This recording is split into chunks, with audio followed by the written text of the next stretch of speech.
it's cool to have tools, but when the tools are so good that it's like everybody's like, I need HighLevel. How does that feel to you as a person who just started this business and now it's grown to this level? I think what happens to a lot of people is they start out on this journey and, year 1, year 2, year 3, at some point you think that you're crazy and you stop. And I think because I had the support from my partner, I was able to go to year 4, and year 4 was the year for us. If someone's spending 14 hours a day of their time with something that you've built, then there's a lot of pressure to deliver a really good experience. And this is where things like speed and, making sure that the app is consistent and removing a lot of the irritants, some things that we still have some way to go on, but all of those start to matter because these are people that are entrusting the amount of time that they give to the software and the community is large. The amount of time that they spend inside the platform that you build is large. And I think that responsibility seems much larger to me. So the big names are cool, but the big names are here because of these thousands and tens of thousands of people that have decided to trust their entire business with us. I think that we as coaches and other developers, we need to stop thinking about building tools based on functionality and start thinking about how can we incorporate our expertise to help our customer with our strategy, and then use HighLevel for the foundation and kind of piggybacking off of what you guys have already built. If you look at where budget is going for a lot of the new companies or the existing companies that are there, budget is going to AI. So if you're not solving the AI problem for a lot of these companies, and when I say AI problem, they don't even know what they want, but they know they need to be using AI. They have a budget that they can allocate to AI. You need to go tell them how they should be using that budget to be more productive. So all businesses want the productivity gain of AI, but they don't know how to get it themselves. I think there's a lot of high-level agencies. They're just like, I gotta get the world's best offer and before they ever launch it. And it's like, do you realize how many times we all change our offers? It's like, we're gonna change our offers like every other month, but you have to launch it to see what's working and then use that feedback. You can listen to this advice, quickly react to feedback and still get to success. You cannot listen to this advice, stick to your vision and still be able to get to success. But I think the biggest lesson is you need to put your time in. Success doesn't come easily, and it's not 1 year, it's not 2 years. You'll probably have to put a lot of time before it pays out. Varun, every time we speak, I feel like you're just like dropping these golden nuggets where I'm like, or you just say the smartest thing. And I'll admit, Varun, I'm a little like fangirl around you. The first time we met, I walked up to you at the summit and you were like, oh, Bridget, oh, I love what you do. How do you create so much content? And I was like, oh my gosh, Varun knows who I am.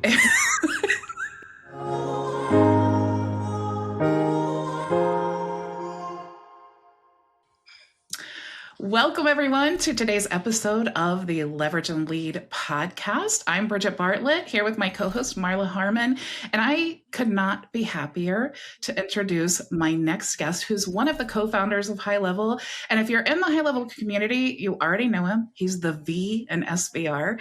HighLevel has become the backbone of thousands of marketing agencies worldwide with over 3 million users, including Marla and myself, a spot on the Inc. 5000 3 years running, and a valuation widely estimated at over $1 billion.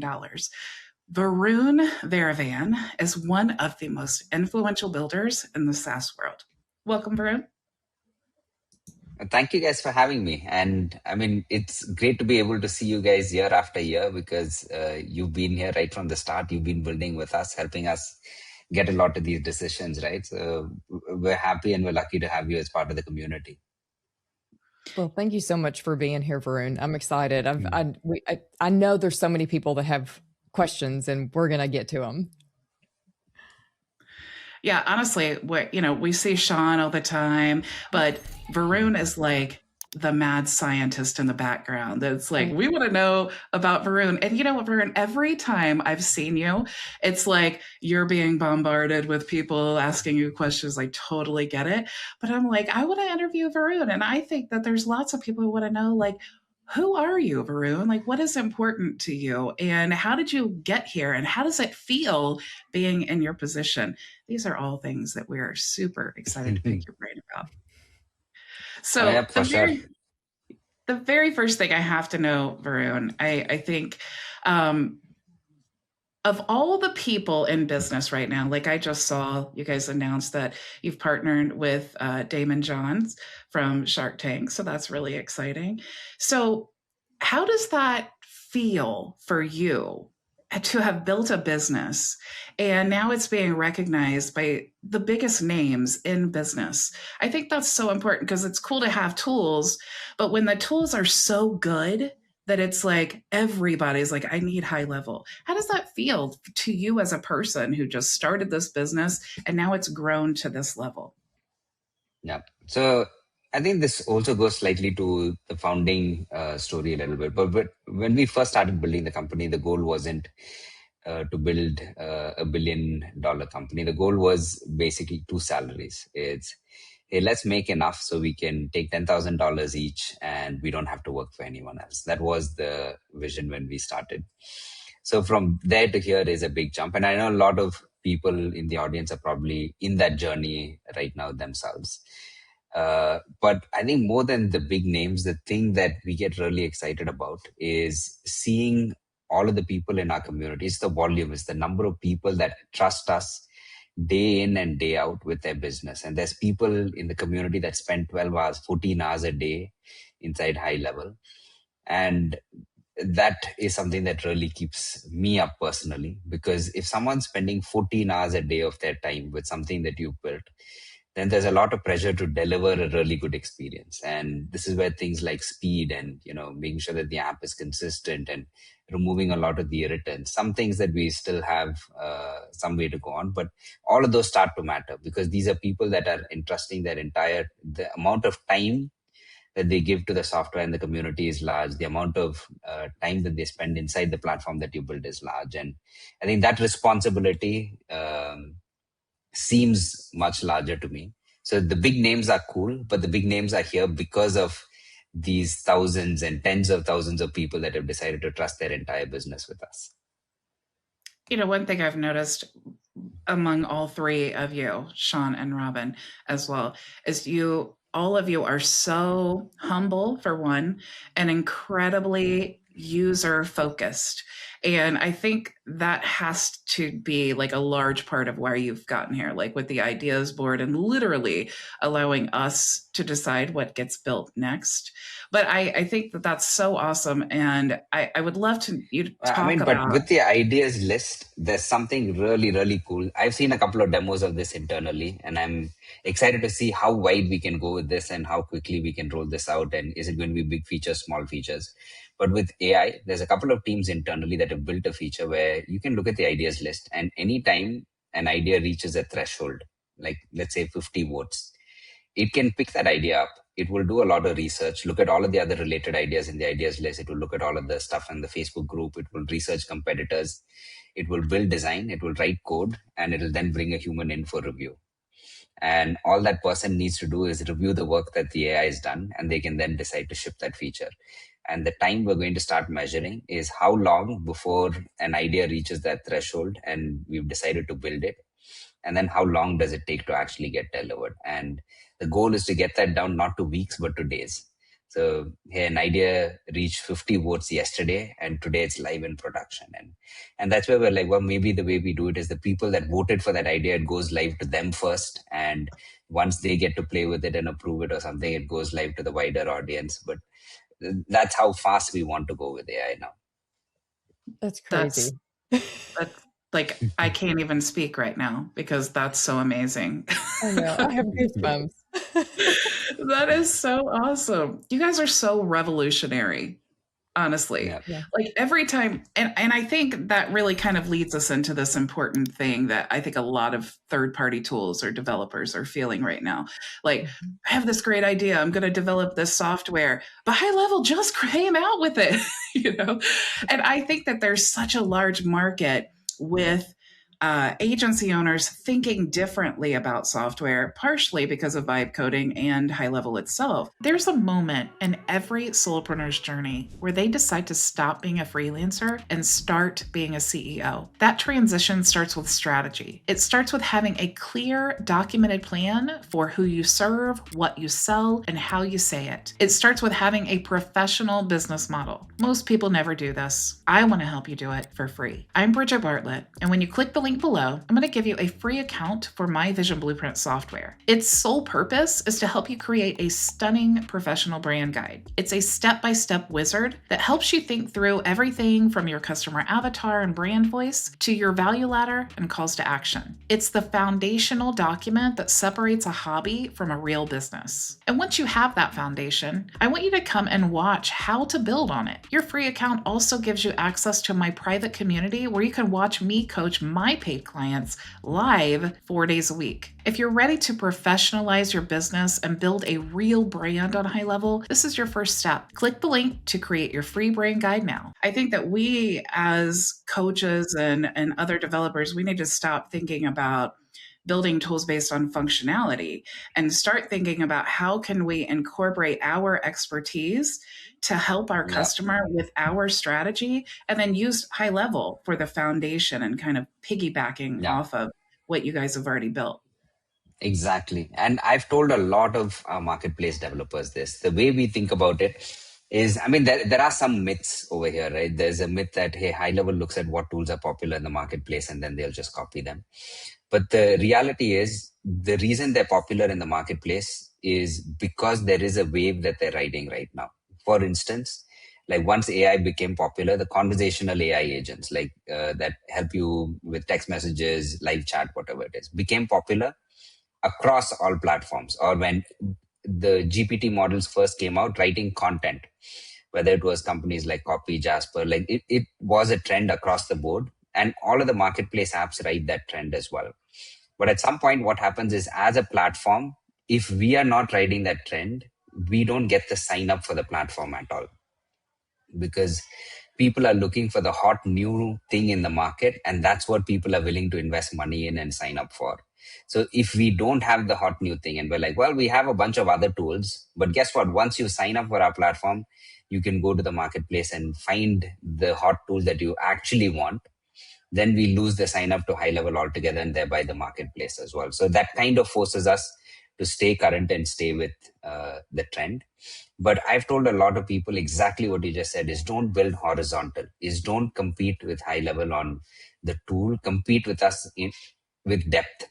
Like even on that particular tool, like you can build the exact same feature that HighLevel has, but if you're building it for a specific audience, the way you will build it will be completely different to the way we build it, because you're solving a very focused pain point. And that is where either it's verticalization, it could be coaching, like you said, like there's a bunch of people that build email, a lot of common things in the marketplace. But if you're not just building an app and you're teaching people how to be a good email sender and how to get really good open rates, delivery rates, and people are there because you're teaching them how to get to outcomes, then they will, use your app irrespective of what HighLevel has or does not have. And I think you're spot on over there. Yeah, I built an app myself and it's based on my own strategy. But what I love is figuring out ways that it can incorporate with HighLevel. And it's like you guys just came out with something super cool yesterday. Marla and I were talking about, and it's like, now I'm thinking, okay, that's awesome. Now we can do this. How can I incorporate like that functionality into my own app to best serve them? And I think that's really what we need to start thinking about. You guys have the techie stuff down. Now we get to build something to like for our own strategies and just rely on you to do all the hard stuff. I think, I don't know where I saw this, Bridget, but recently I think you posted somewhere about your vibe coding experience and how you finally run into a wall with the app. And we see that because when you're coding a lot of these tools up, at some point, the complexity gets so large that the tool that's helping you write this code starts to chase its own tail. And, it just gets stuck in a gridlock of some kind. And this is where like we're coming up with vibe coding tools ourselves. I think there was a sneak peek that was posted a few weeks back, but that tool won't just help you build websites. It will help you build apps, exactly like Lovable and Replit and Base44 and every platform you've seen. But the nice thing is, once you build it, it'll also help you distribute. You don't need a custom supper base instance. Like we'll use custom objects within the CRM. And I've seen internal demos where the team is built for auto dealerships and real estate, and it's houses, cars, whatever it is, how that can be pulled into the website. When there's a contact us form on the website, how does that then get linked to the opportunity? So you know which house that person was interested in. And there's a lot of those type of things you're able to build just using HighLevel as the backend. So you can use our custom objects, you can use the email sending, you can use the text messaging, but you can build your own app on top of it. And at some point, I think we'll have a core feature set that we build. But the way we're thinking about the future is, instead of us building every feature, is how do we become the backend that supports all of this? Because at some point, A to P has to be done. And, there's some core feature sets like a pipeline or conversation inbox. That's just standard. And irrespective of what type of business it is, it does not have to change so much. But then there's a bunch of things you're going to build that are going to be very specific in how you approach. So how do we let you build all of the rest of that and still distribute that using HighLevel? So the version we're thinking of is, you on the agency side, you go in and vibe code an app, and that becomes a feature that you can enable for whichever sub account you want to enable it for. You can add it to SaaS plans, you can add it to upgrade paths. So you're really, not only are you extending the software, but you're also then able to package it and distribute it right from within HighLevel. I love that.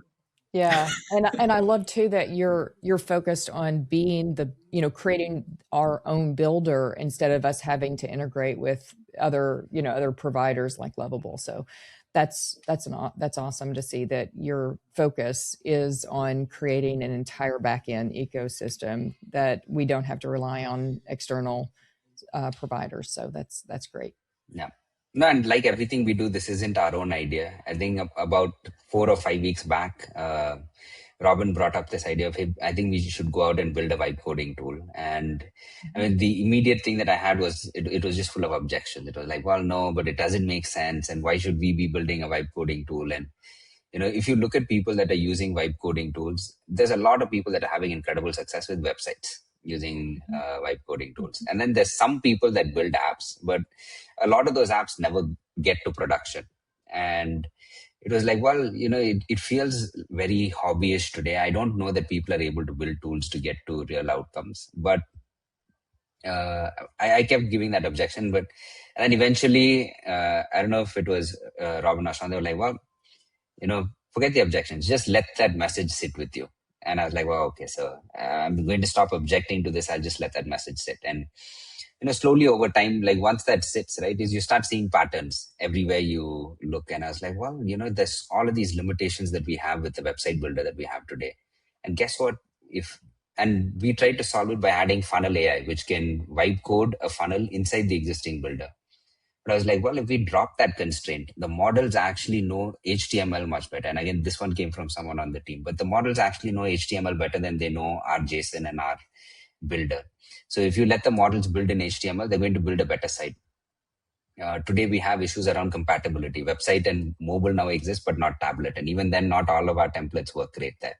Guess what? You go to this vibe code experience, you can overcome all of those. And, there's certain animations that are not supported. You go to this, it can overcome all of it. People complain about how forms and surveys look. And, what if you want multi-page form surveys? You can build client portals, passwords, and then you just keep building on it. You're like, well, I guess you can build blogs, and at some point, it sat with me that actually the entire stack that we have that is customer facing, everything from websites, funnels, blogs, surveys, forms, e-com stores, it all goes away because everything can be created using this type of vibe code experience. And that is the future. And then we were like, well, what else are people doing? They're doing apps. And what are they building these apps and trying to do? They're trying to, build value on top of the core feature set that we have. And once I caught that thread, I was like, oh, we're late. Like, we're already so late. We should have been here 3 to 6 months back, but now it's time to run. But the good news is the team did run. And like all of this happened 3-4 weeks back. We already have really good MVPs. And I think in a couple of weeks, a lot of this will be out to all of you. So we're trying to run as fast as we can now that the realization has come.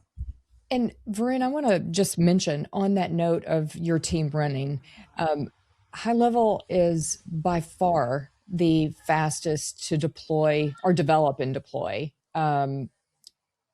with of any SaaS that I've ever used or been a part of. And so, can you talk about what that's like? I can only imagine to other software companies, they must be just blown away by how fast HighLevel came up and how you have just dominated market share. Would you talk about what kind of like the culture is inside of HighLevel on getting things up to market quickly?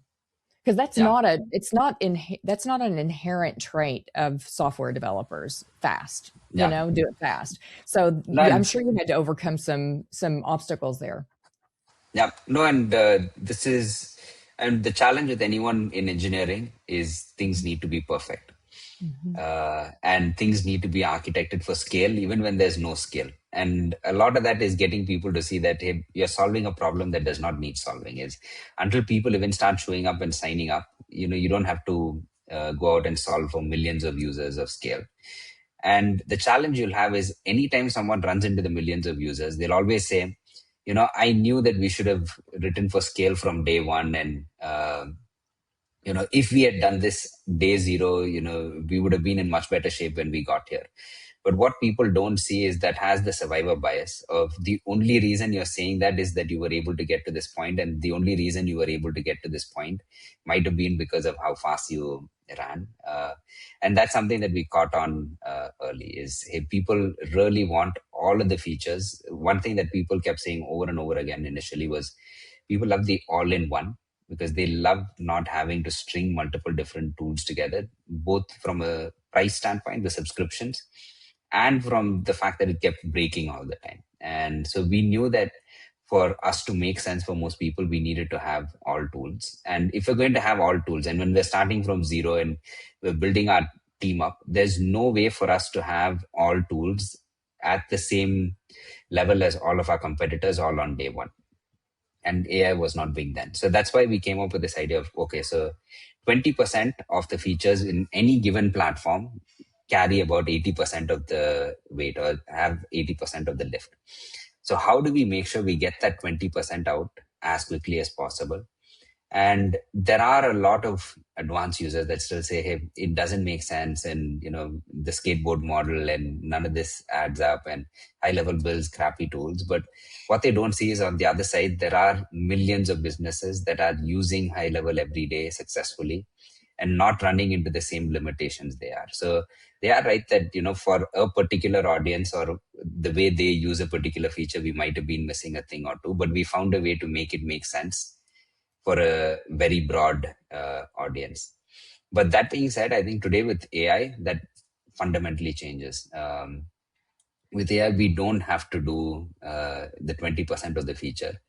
We can do 100% of the feature, and it's become fairly effortless. And that is unbelievable. Like even the vibe code experience, we decided to build it. Guess what? A week later, the vibe code experience exists. Like when we first started doing research, there were 2 or 3 different open source repos that talked about building the vibe code experience. Then there was a guy on YouTube teaching you how to build a lovable competitor in 70 minutes. And there's a guy in the comments that said, hey, I wanted to build this lovable competitor, but I didn't want to watch 70 minutes of the video. So I put that into Notebook LLM, put the video into Notebook LLM, had Notebook LLM create a prompt based off what was said in the video that I could just feed back into Claude Code for it to then create the lovable competitor to me. And, the pace at which things can be built now is just astonishing. So right now, like the minute we built a lovable competitor, that inspired another person on the team to go in, and that person built ticketing the next day. And a lot of these releases will now come out in quick succession. And another person went out and they were like, well, tasks have always lacked a lot of things. And, they've lacked a Kanban view with the client portal view, subtasks, like pushing towards true project management. And that person went out and did it in a week.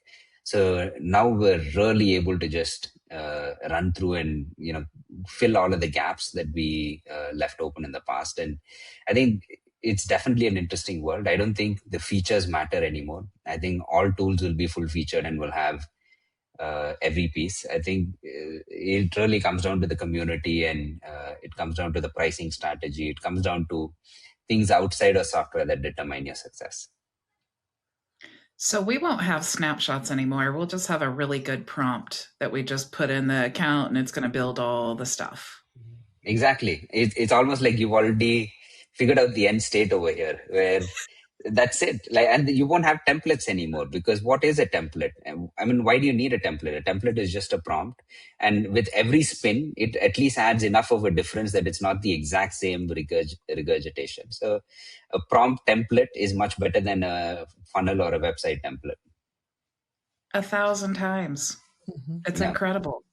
It's really incredible. That's so cool. Varun, every time we speak, I feel like you're just like dropping these golden nuggets where I'm like, or you just say the smartest thing. Like, how? And I'll admit, Varun, I'm a little like fangirl around you. The first time we met, I walked up to you at the summit. I'm going to publicly embarrass myself.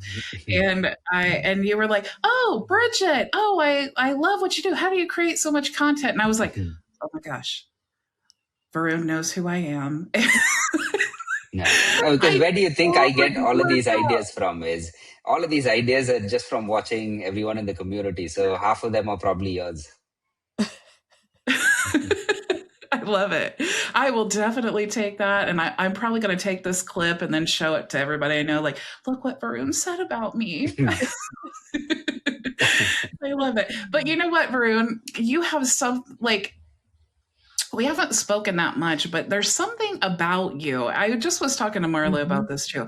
You just have like this presence of like calmness and kindness. I will say I'm a pretty good judge of character, but that's just the vibe. You're just so like down to earth and humble and all of these amazing qualities. And I can't even believe you're so super intelligent. Like, a human being should not be blessed with so much intelligence. Like, not one person.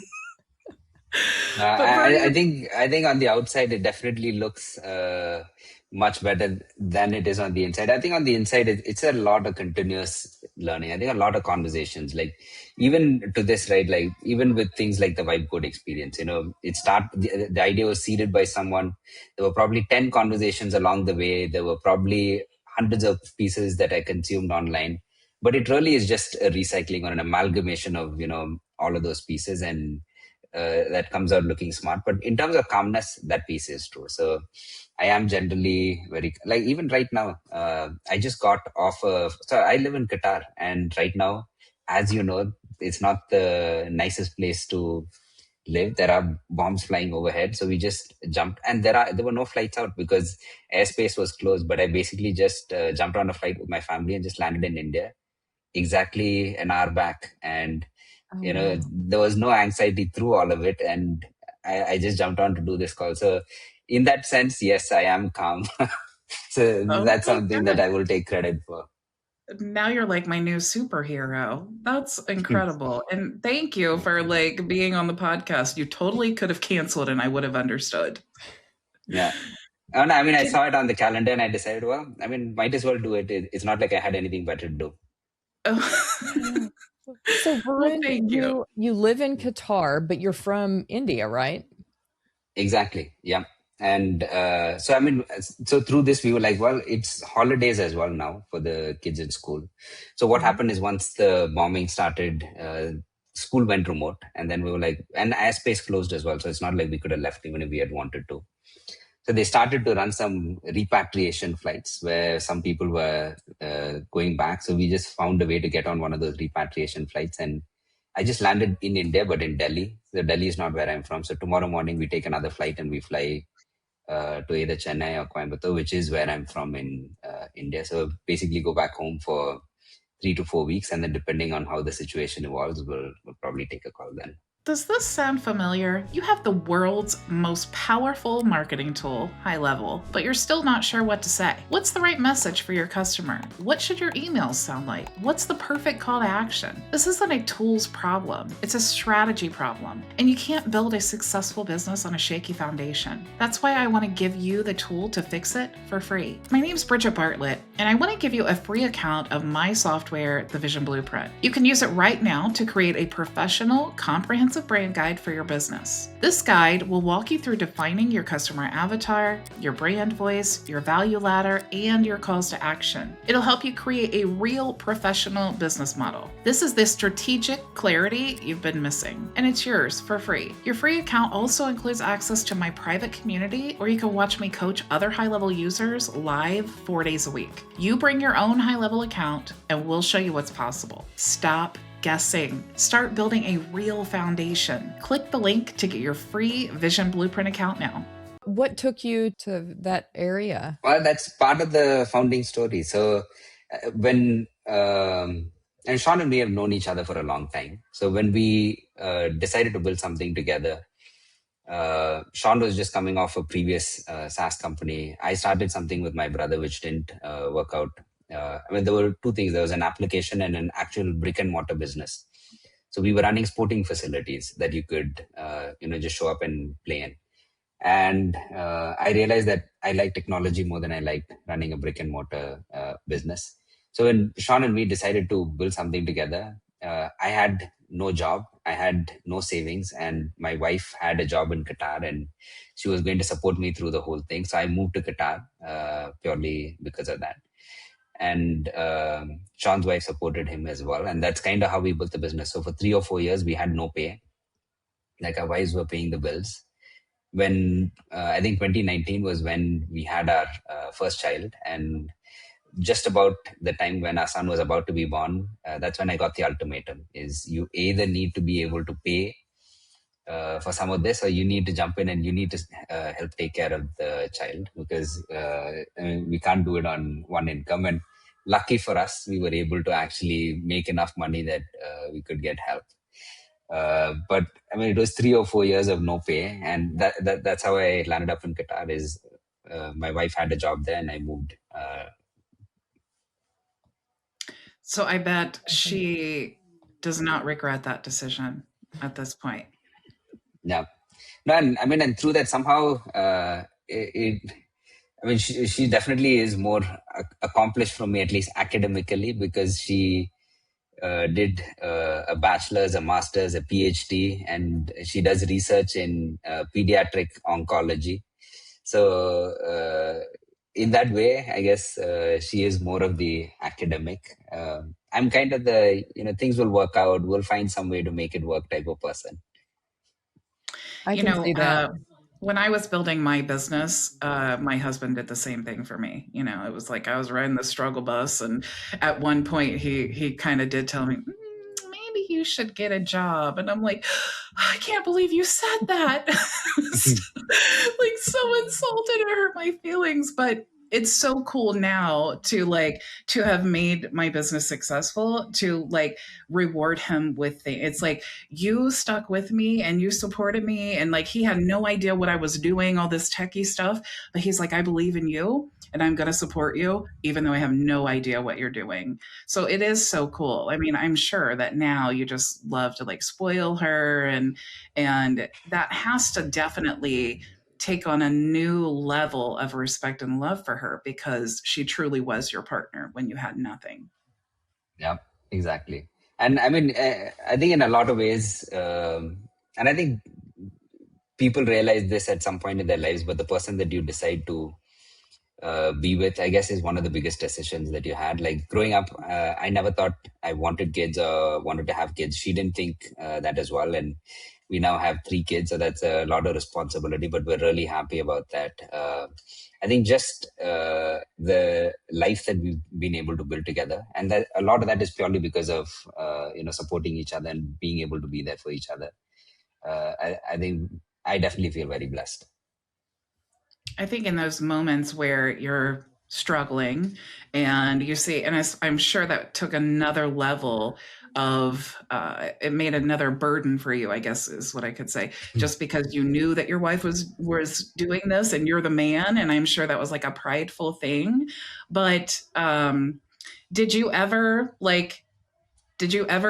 experience like, I'm the man and I'm not making any money? Like, was that ever like something that was hard for you? Like, oh, my wife makes way more money than I do, and now that's And I different. think on that, I mean, that's a tough one for a lot of people, but I think it's a personality thing for me where in my mind, I might have been making no money, but I was doing some incredible work. And the future, I mean, from the outside, it might look like you're doing nothing, but on the inside, when you really are working on something and you have that vision and you know what's changing day to day and how you're adapting to it, and you kind of think you know where you're going, I think the way you approach it is very different. So in my head, I never sat down and had a think about any of this because I was running towards something. I was running towards success and I was confident that I'll get there.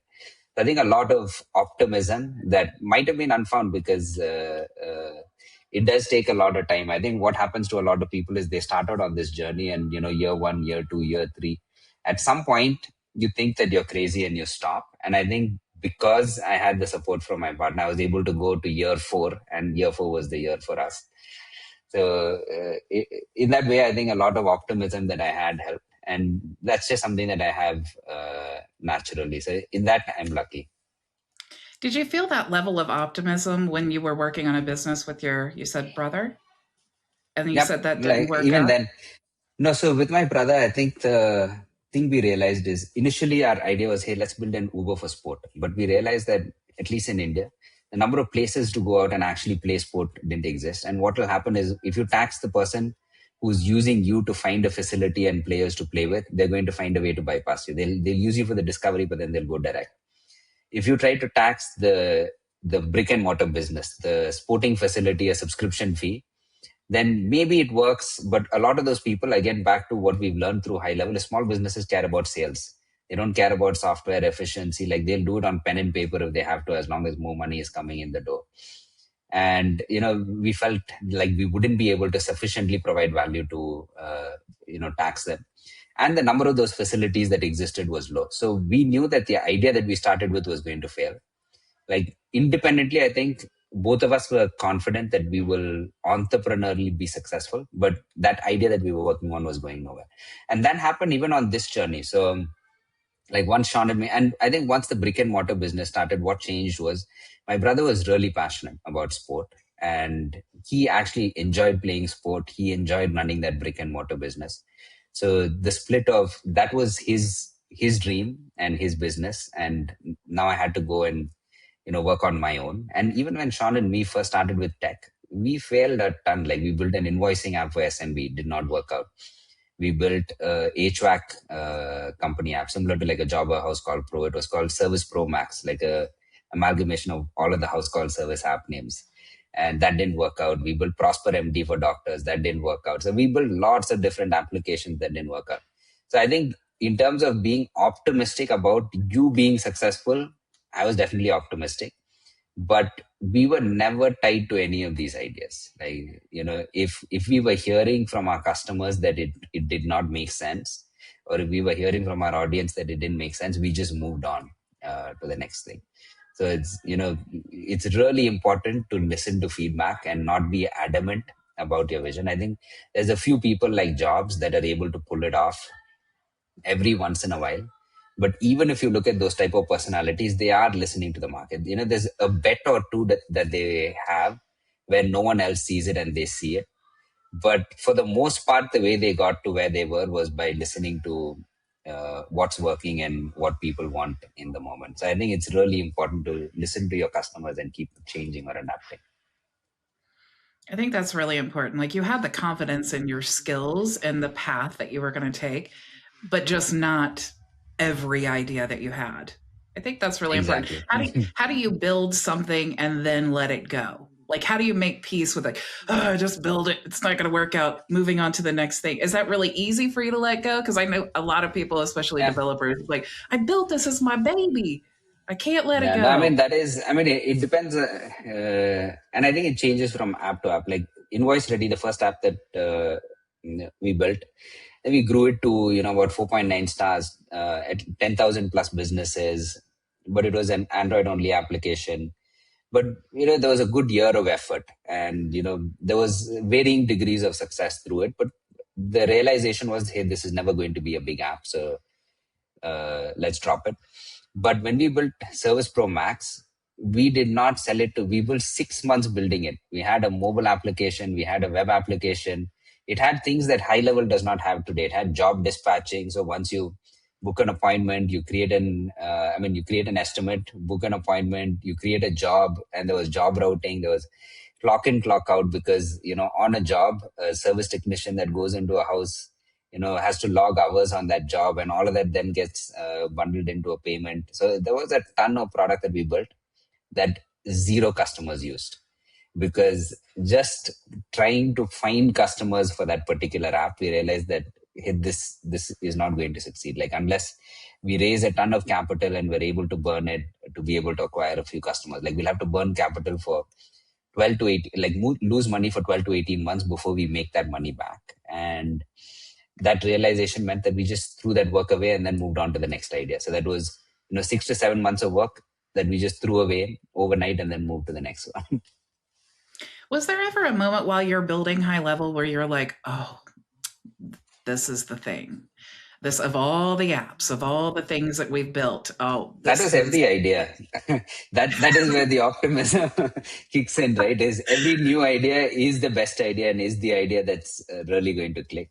And I remember, like, a long time back, I was out on a walk with my wife sometime during this, and she was like, wow, how is Service Pro Max going? I was like, oh no, Service Pro Max it's crazy. That'll never work. The new thing is Prosper MD. And she was like, well, I think you guys are crazy. You have no idea what you're doing on some of these. Maybe you should just commit to it and, try to get it to work.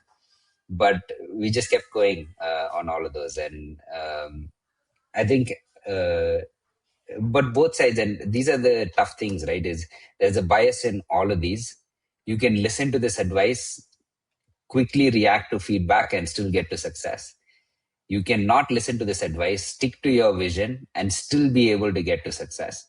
But I think the biggest lesson is you need to put your time in. Is, success doesn't come easily, and, it's not 1 year, it's not 2 years. You'll probably have to put a lot of time before it pays off.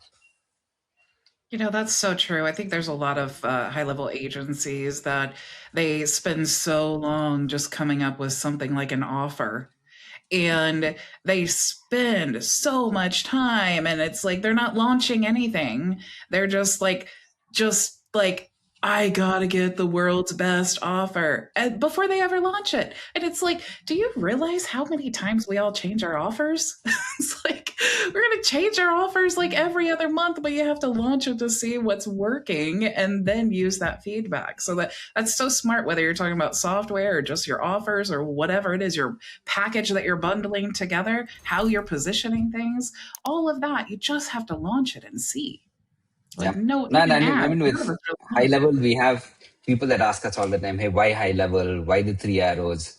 Are the 3 arrows, Sean, you and Robin, and, who's which arrow and all of these things. But all of that makes sense from where we stand today. But looking back, some random person on Fiverr designed the logo for $5. The name itself, Sean's wife, Jessica, just randomly came up with the name, and she said, hey, why not HighLevel? And the domain wasn't available, so Sean, what, go HighLevel? And a lot of this stuff is between the three of us, we had and between Sean and me, originally it was just a Google Doc on how we were thinking about the business. And once Robin came in, it was again an informal agreement where it wasn't even a Google Doc on how we thought we were going to own the business. And we went just with that for many years, and to many millions of dollars before we ever actually made a formal company structure and agreement that brought all of this in together. So I think people sometimes, and I think there's a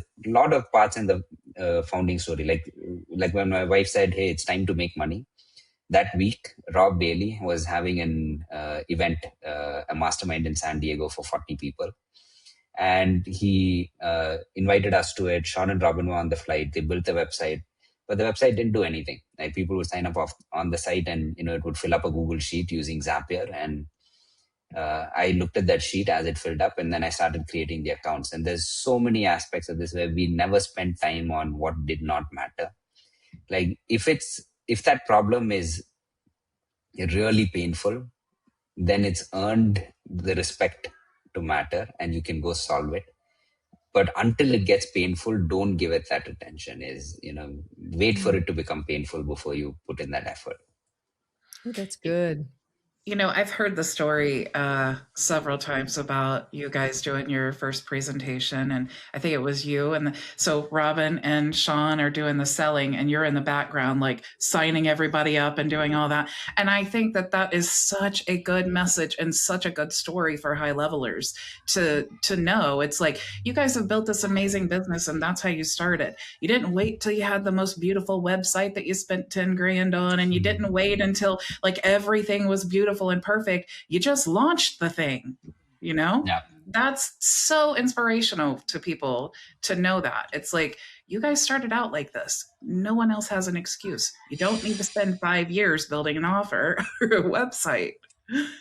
Yeah, I love that. And eventually your customers and the pain point will dictate it, right? So there's a lot of things that, we are doing differently now, but we're doing them differently now because it matters now.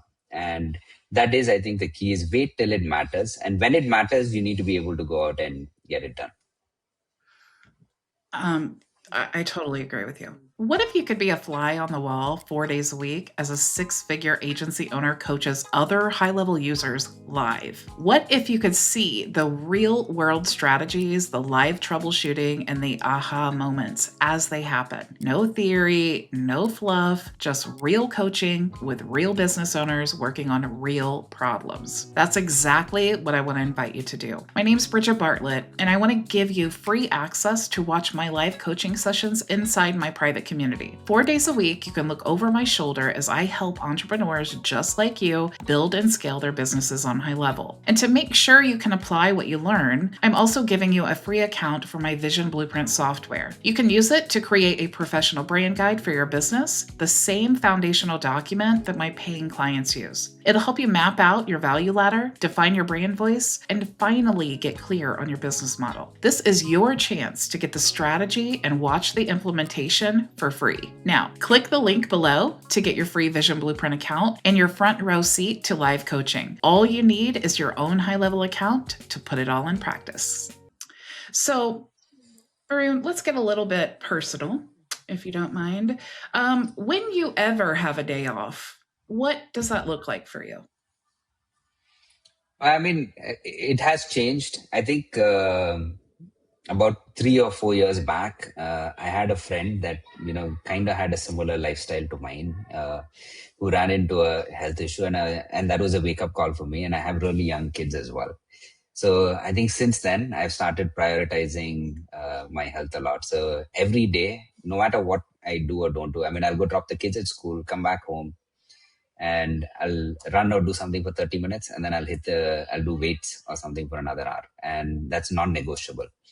So, but I think what that does is once you build an anchor habit like that, you start to build a lifestyle around it. And now with my time off, I just enjoy like hitting the sauna. And, if I go do my sauna routine, like, I'll do the hot tub, the cold plunge, and, all of these crazy things. And then you're suddenly looking up your diet. And before you know it, you're trying to cook your own meals. I think I've definitely started to take a lot of interest in my own health. And I think that naturally starts to play out. Like the kids are now excited about it. My wife joins in that journey. But right now, that's what I spend a lot of time on, is just health. It's so true. I think a lot of times, especially those of us who like work from home, we just find ourselves stuck at our desk all the time. And it's like almost impossible to like not want to work. And I've started doing that too. And I go to the gym in the mornings and I didn't even focus on my diet at all. And then as I'm going to the gym, it does make you like, I'm just doing all this. I should eat better. So I want to make these changes too. And I think honestly, the whole thing is more for your mental health and like your spiritual health than it even is physical. I think, Yeah. my mom died at 59. And I always think like people who are working to like looking forward to retirement, what if you never make it that far? Or what if your Yeah. spouse never makes it that far? And we're just busy building our businesses, and all of this time is going by, and then something disastrous happens like that. You will regret the time that you did not spend with your family. You won't regret not, oh, I could have made an extra million if I did this. You're gonna definitely regret that time that you didn't spend. I think that's really important. Yeah. And I think exactly what you said happens is all you need to do is build one anchor. And that's exactly how I started. Is I just started going to the gym, and then you're like, well, I'm lifting all of these weights. Well, I might as well also get some cardio in. And then it was, well, I'm doing all of this work, but I'm not getting what I should for it because I'm not eating healthy enough. Well, let me start eating healthy. And then you just keep building. And that is where I think the compounding really pays off is, a few years into this journey, all of this helps run your business as well, because the amount of mental focus and clarity that comes over a period of time as you start to live that life, I think is tremendous. That's so true. What have you experienced like the difference for you personally? I think at the having all of that physical exertion, I think definitely helps let go of a lot of the stuff that you hold on to mentally as well. So Like true. you come off a long day at work, and when you wake up, your head goes straight back into where you left the previous day. But the minute you go in and you do your running and your weight training and everything, I think it kind of gets a reset, because at that point, and this is where I can't explain it, but somehow through that process, you've kind of washed the previous day away, and you're kind of starting fresh. And I think that is really incredible, because you're basically living each day like it was your first, and that's an incredible skill to have. Yeah, I agree with you 100%. I think it's such a great way to start the day. It just really like sets the tone for the rest of the day. I like to listen to like podcasts and like, things that make me feel really good about life. What do you listen to, Varun, when you work out? It changes, but I listen to a lot of podcasts. So there's one called Acquired that I enjoy a lot. Acquired is like, they do 3-4 hour deep dives into different types of businesses. And, 1 week it's Visa and MasterCard, and 1 week it's LVMH and Hermes. And I definitely know more about fashion today after listening to a couple of those episodes than I did in the past. And the fun fact is, hey, they all started out as luggage companies, both Louis Vuitton and Hermes, and all of them were luggage companies from back in the day when there were horse carriages, and there were coaches that need to be made. So they started with luggage, and then they started upholstering all of the coaches, like the horse-drawn carriages and stuff. And that's kind of how those companies were built. But I would have never known that if I didn't have the gym habit and Acquired. But it goes in, it does a lot of deep dives into these business, and it's just 4 hours. So, you could spend an entire week in the gym just finishing one of these episodes off. With AI today, I listened to a couple of podcasts that just catch you up on all the AI news from the previous day. And those people struggle, because it's a 20 or a 30-minute episode. And some days there's so much that happens just in the previous day in AI that they cannot get all of that into a 20-minute episode the following day. That definitely is a lot of fun as well. It definitely is fun learning about AI, and you're right, it's changing so much. Where do you think, like in 5 years, we're all going to be HighLevel, but also everyone? How do you think the landscape's going to change? The 5 years is actually easier than the 1 year, because I think people routinely get how quickly things are going to change wrong, but they usually get the changes right. It just takes a lot longer to play out than people anticipate. With AI, I think people will have a lot more time and will be a lot more productive, but somehow I don't see it as a net negative. I feel like what will happen is it will bring a lot of value, but the value that it brings will also lead to so much more increased productivity and so much more activity happening within the economy, that people are just living better lives, and there's more people that are being entrepreneurial and that are leading better lives, versus there's a bunch of people that are jobless, and 50-60% of the people on the planet have no job. I just don't think it goes to that future. I think somehow it will be a value add. But with and again, if you go back a year or two back, a lot of the predictions were here, a lot of the white collar jobs will be gone, and lawyers, research assistants, those were the type of things people were guessing will go first, content writers. But funnily, here we are today, all of those jobs are still intact, and software engineering jobs are disappearing like hotcakes. And even there, I don't think it will be permanent. Like, I think there will be a new breed of engineers that start to become really good with AI. There will be more software that is written.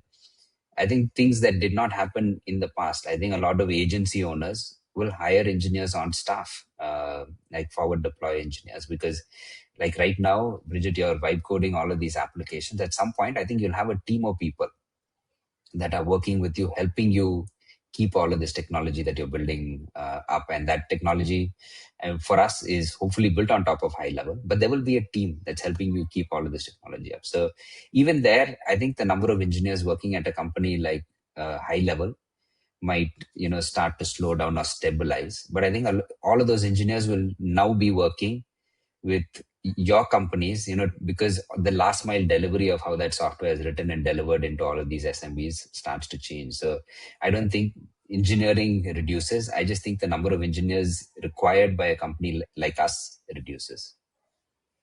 Yeah, even just vibe coding my own app, in 3 months, I outgrew Lovable. So I had to hire a developer. And I think that's just going to be standard. I don't think developers have anything to worry about, really. It's cool to kind of vibe code and like flesh out the idea and like how you want it to look and work and all of that stuff. But yeah, you're going to have to hand that off to somebody who knows what they're doing for sure. Yeah. Varun, what if you put yourself in a new high-level agency owner position, okay? So you are not a co-founder of HighLevel, but you are someone who probably has an agency or getting started in trying to duplicate your own business for other people. What do you think would be like the smartest thing for them to do right now? Yeah. I mean, there's the more technical answer, which is easy for me to give. But it's go where the budget is. And if you look at where budget is going for a lot of the new companies or the existing companies that are there, budget is going to AI. So if you're not solving the AI problem for a lot of these companies, and I mean, when I say AI problem, they don't even know what they want, but they know they need to be using AI. They have a budget that they can allocate to AI. You need to go tell them how they should be using that budget to be more productive. So all businesses want the productivity gain of AI, but they don't know how to get it themselves. And one cool example that I saw online, I think YC, in this current batch, is actually taking in agencies for the first time. And YC usually does a lot of incubation for software companies, but this time around they're taking agencies into the program, because that's exactly what they've identified. This is where the magic is moving forward. A lot of this AI implementation and a lot of these outcomes are going to be delivered by agencies. And I think I saw a video where it was Mark Cuban or someone that was talking about all of the different waves, which made complete sense to me. Like when you saw the internet first come up, it was the agency or consultant that delivered the websites for SMBs. They didn't just go out and build their own site. When social media became popular, it was the agency or consultant that went in and delivered social media to them. When mobile came up, like all past waves, the agency consultant person is the person that delivered that outcome for the SMB. And I think with AI, it's not different. Like it's going to be the agency or the consultant that goes in and delivers this outcome for the SMB. The SMB has the budget. The agency or the consultant is the person that can deliver that outcome for them. So I think it's a perfect match. If you're an agency or consultant, go to AI. That's smart. Yeah. So, one last question. What could people in my position, like affiliates and coaches who really focus a lot on HighLevel, what could we do to fill in whatever gap you feel HighLevel may have as far as like bridging the gap between HighLevel and the user? I mean, I think that has become slightly more pronounced, especially with AI. Even the feature that you were talking about that got released yesterday or day before, the update to Ask AI.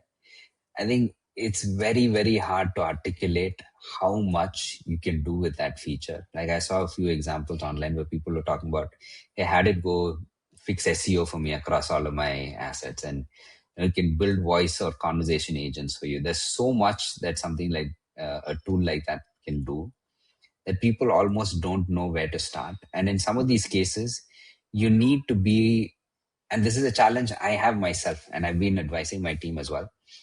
You almost need to dumb yourself down to let AI do its magic, because a lot of times you get in your own way because you think you know something because you have some past experience with it, or you built something like this in the past. So your past experience colors it, and you're like, well, there's all of these complexities in there. I'm pretty sure AI won't be able to solve that or do that. And in a lot of cases, the person that just throws the most impossible problem at AI still somehow wins, because AI is able to figure a lot of this type of craziness out.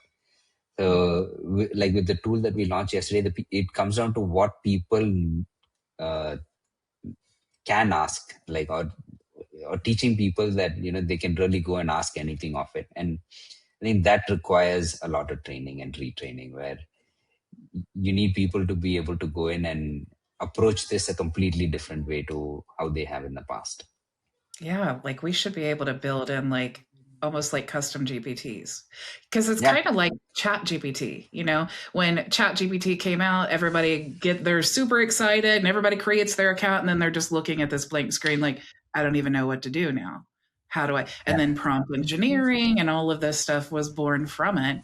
But yeah, it would be super cool if we had like our own type of custom GPTs where we could build out Yeah. these structures for our clients to walk And we them should through. open that up pretty quickly. So I think similar to what OpenCloud does, we're going to call it skills. But basically, you will be able to come in both skills and the custom GPTs. You will be able to build both. And the team is also internally working on things like memory. They're working on crons, so things can happen uninitiated by the user, where you don't have to go message it.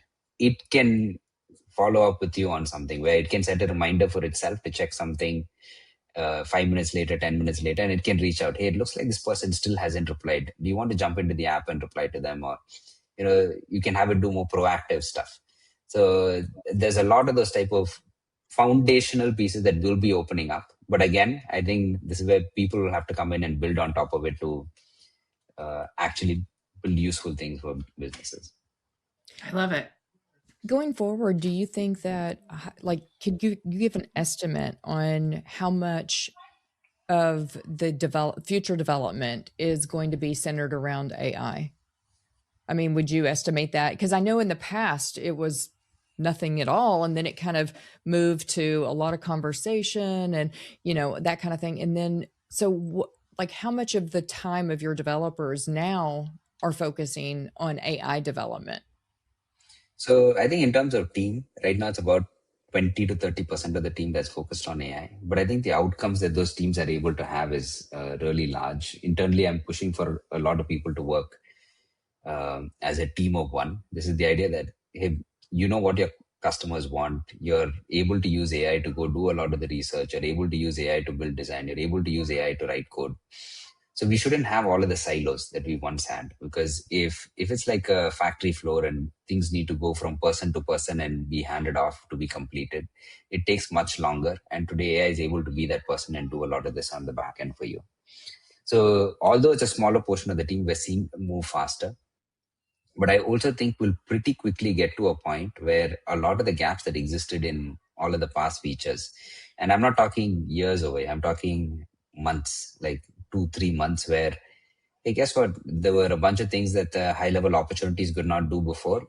Now they can do everything. Like there's nothing you can think of that it cannot do. And there's a bunch of stuff that the website builder couldn't do. Guess what? Now you can do everything. And whether you want to vibe code the website or you want to drag and drop and build the website, there's no feature that's missing across any of these. So I think we'll get to that state quickly enough.